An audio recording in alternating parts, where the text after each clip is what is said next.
Welcome on my YouTube channel Gyan Deepak, Ray of Knowledge.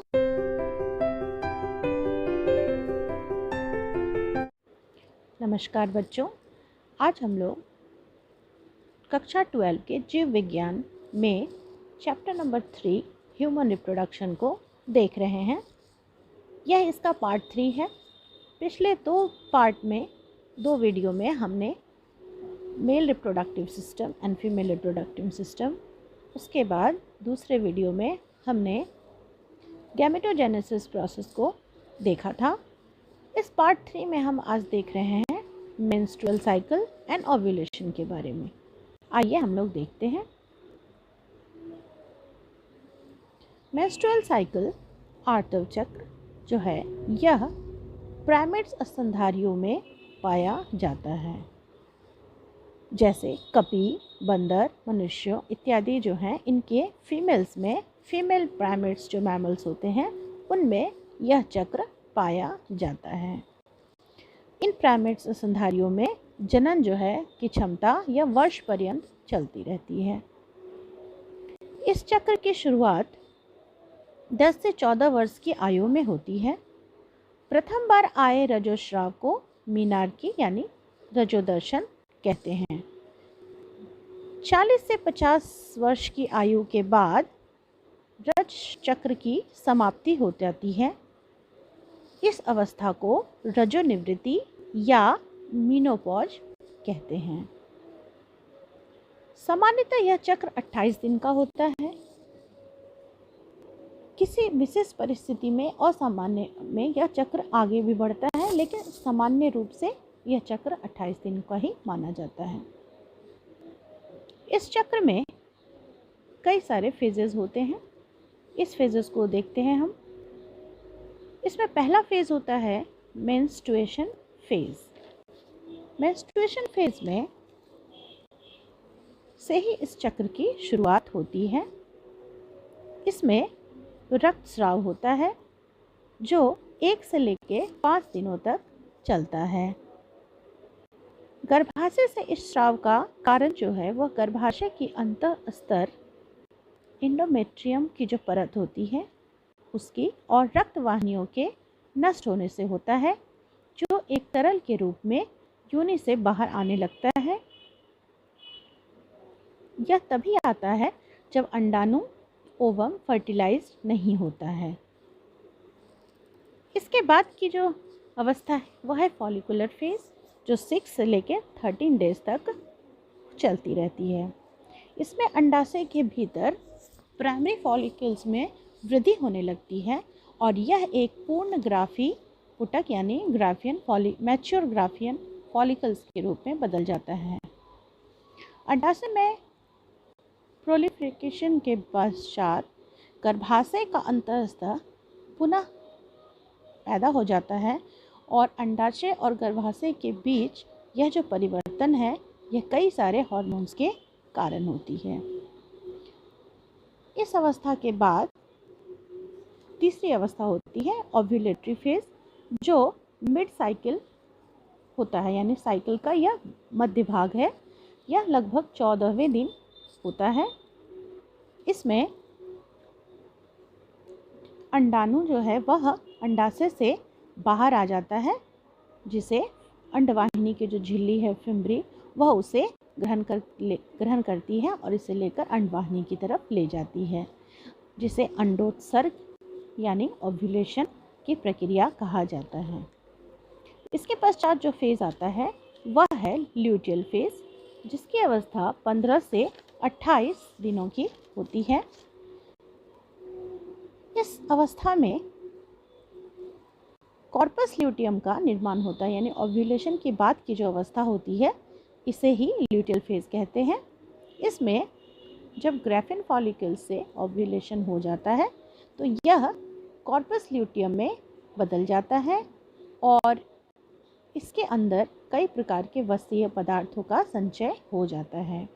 यहाँ पर यह एक अंतःस्रावी ग्रंथि की तरह कार्य करने लगती है और इनसे इंस्ट्रोजेन और प्रोजेस्टेरोन जैसे हार्मोनों का जो है स्राव होने लगता है। तो इस तरह से ये ल्यूटियल फेज होता है। इस फेज के पश्चात पुनः मेंस्ट्रुएशन फेज आ जाता है। तो इस तरह से यह प्रक्रिया एक चक्र के रूप में, एक साइकिल के रूप में चलती रहती है। इसे ही मेंस्ट्रुएशन साइकिल कहा जाता है।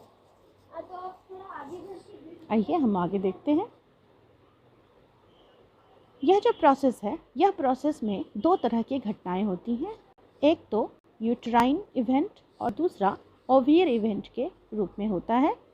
यूट्राइन इवेंट यूट्रस में होता है और ओवेरियन इवेंट जो होता है वो ओवरी के अंदर होता है। और यह चारों अवस्थाएं में दोनों इवेंट्स चलते रहते हैं। इसे हम इस चित्र की सहायता से समझने का प्रयास करते हैं।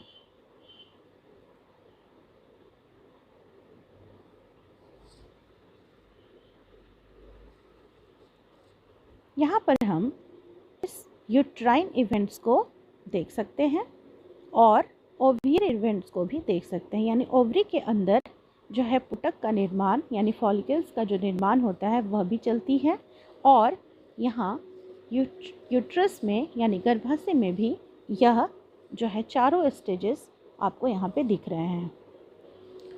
इन दोनों जो प्रक्रिया है चलती रहती है। इस क्रम में FSH और LH जो कि पीयूष ग्रंथि से निकलने वाले जो हार्मोन हैं वह हाइपोथैलेमस से निकलने वाले गोनाडोट्रोपिक हार्मोन के प्रभाव के कारण रिलीज होते हैं और इस प्रक्रिया को प्रभावित करते हैं। जब यह मेंस्ट्रुएशन फेज प्रारंभ होता है तो यह मेंस्ट्रुएशन फेज में आप देखिए कि यहाँ पे मेंसेस स्टार्ट हो रहे हैं। यानी 1 से लेके 5 डेज तक यहाँ पे मेंसेस स्टार्ट होते हैं, जिस वक्त रक्तस्राव होता है। यहाँ इंडोमेट्रियम यानी गर्भाशय की जो आंतरिक दीवार है ये नष्ट होने के फलस्वरूप क्या होता है, यह तरल द्रव के रूप में बाहर आ जाती है और गर्भाशय का जो स्तर है वह बिल्कुल जो है वह पतला हो जाता है। धीरे धीरे वह आगे फिर हम लोग देखेंगे कि किस तरह से वो आगे बढ़ता है। तो गर्भाशय के अंदर इस तरह के चेंजेस होते हैं। उसी तरह से ओवेरियन इवेंट्स में भी इस वक्त डेवलपिंग फॉलिकल्स जो है वह डेवलप हो जाते हैं और धीरे धीरे वह मैच्योर फॉलिकल्स के रूप में बदलते हैं। और यह मैच्योर फॉलिकल्स जो है वह ओव्यूलेशन के प्रोसेस में बाहर आ जाता है। ओव्यूलेशन यानी अंडोत्सर्ग की प्रक्रिया। इसके पश्चात जो बचा हुआ ग्राफिन फॉलिकल्स है वह धीरे धीरे कॉर्पस ल्यूटियम के रूप में बदल जा रहा है और यह कॉर्पस ल्यूटियम जो है वह एस्ट्रोजन और प्रोजेस्टेरॉन का जो हार्मोनल लेवल है आप देखिए वहाँ पे इसका सिक्रीशन बढ़ जाता है और यह सिक्रीशन यहाँ पे काफ़ी अधिक बढ़ जाता है, जिससे FSH और LH का सिक्रीशन यहाँ पे कम जाता है। यहाँ पे ये कम जाता है और इसका सिक्रीशन यहाँ पे देखिए बढ़ जाता है। तो इस तरह से ये चलता रहता है। यानी मेंस्ट्रुएशन फेज़ के बाद फॉलिकुलर फेज़ में फॉलिकल्स का निर्माण हो रहा है ओवेरियन इवेंट में, और यूट्राइन इवेंट में यहाँ पे प्रोलिफरेटिव फेज़ में गर्भाशय का जो है पुनः पुनरुद्ध हो जाता है। यानी फिर से वह अपनी अवस्था को प्राप्त कर लेता है और धीरे धीरे फिर ल्यूटियल फेज़ में यह गर्भावस्था पूरे अपने का जो अंतः स्तर है यह पूरा बढ़ जाता है और फिर से 28वें दिन फिर से यह जो है आपका फिर से मेंसेस स्टार्ट हो जाता है। यानी 28वें दिन के बाद से फिर से वह जो है वह मेंस्ट्रुएशन फेज़ में आ जाता है। तो यह प्रक्रिया लगातार चलती रहती है। आइए हम इसको आगे देखते हैं। Hormonal control of menstrual. आइए हम लोग देखते हैं hormonal control of menstrual cycle, यानी कौन कौन से हार्मोन हैं जो इस मेंस्ट्रुअल साइकिल को कंट्रोल करते हैं। इसमें पहला है FSH यानी follicle stimulating hormone, LH luteinizing hormone. ये जो हार्मोन है यह पीयूष ग्रंथि यानी पिट्यूटरी ग्लैंड के हाइपोथैलेमस पार्ट से जो गोनेडोट्रोपिन हार्मोन निकलता है उसके प्रेरण से ये हार्मोन जो है FSH और LH का स्रवन होता है। यह FSH अंडाशय में फॉलिकुलर ग्रोथ के लिए सहायक होता है। LH यानी ल्यूटिनाइजिंग हार्मोन यह ओव्यूलेशन की प्रक्रिया को प्रेरित करती है। एस्ट्रोजन और प्रोजेस्टेरॉन यह जो हार्मोन है यह फॉलिकुलर फेज के ग्रैनुलोसा कोशिकाओं के द्वारा जो है वह एस्ट्रोजन हार्मोन का स्रवन होता है। इस हार्मोन के प्रेरण से गर्भाशय की जो भित्ति होती है यानी यूट्रस की जो भित्ति की मोटाई होती है उसमें वृद्धि होती है। ओव्यूलेशन के पश्चात जो ग्रेफिन फॉलिकल्स है वह कॉर्पस ल्यूटियम में चेंज हो जाता है और कॉर्पस ल्यूटियम के द्वारा प्रोजेस्टेरॉन हार्मोन का स्राव होता है। यह गर्भाशय के इम्प्लांटेशन के लिए प्रेरित करता है यानी इम्प्लांटेशन में यह हेल्प करता है। बाद में कॉर्पस ल्यूटियम के ह्रास होने पर एस्ट्रोजन और प्रोजेस्टेरॉन की सांद्रता जो है वह घटने लगती है, जिससे FSH एवं LH का स्रवन बढ़ने लगता है और मेंस्ट्रुअल साइकिल की फॉलिकुलर फेज की शुरुआत हो जाती है। तो इस तरह से यह hormonal control of menstrual cycle है। अब हम इसको आगे देखते हैं।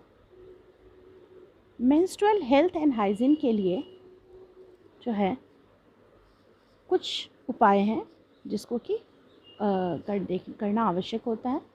Take healthy and balance diet, यानी हमें किसी भी फीमेल को मेंस्ट्रुअल साइकिल जिनके बिल्कुल रेगुलर है उसे टेक हेल्दी यानी अच्छे और बैलेंस डाइट लेनी चाहिए। खासकर आयरन रिच प्रोडक्ट उन्हें लेने की आवश्यकता है।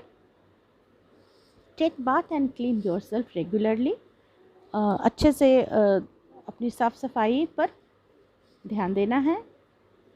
यूज सैनिटरी नैपकिन्स और क्लीन होममेड नैपकिन्स, यानी सैनिटरी नैपकिन्स का इस्तेमाल करें वो। इसके अलावा वो घर में बने हुए क्लीन नैपकिन्स का भी इस्तेमाल कर सकती हैं। इस्तेमाल करने के बाद जो नैपकिन्स का जो हैंडलिंग है उसका भी सही तरीके से किया जाना चाहिए। तो इस तरह से हम देखते हैं कि मेंस्ट्रुअल हेल्थ और हाइजीन बहुत ही ज़रूरी है। धन्यवाद।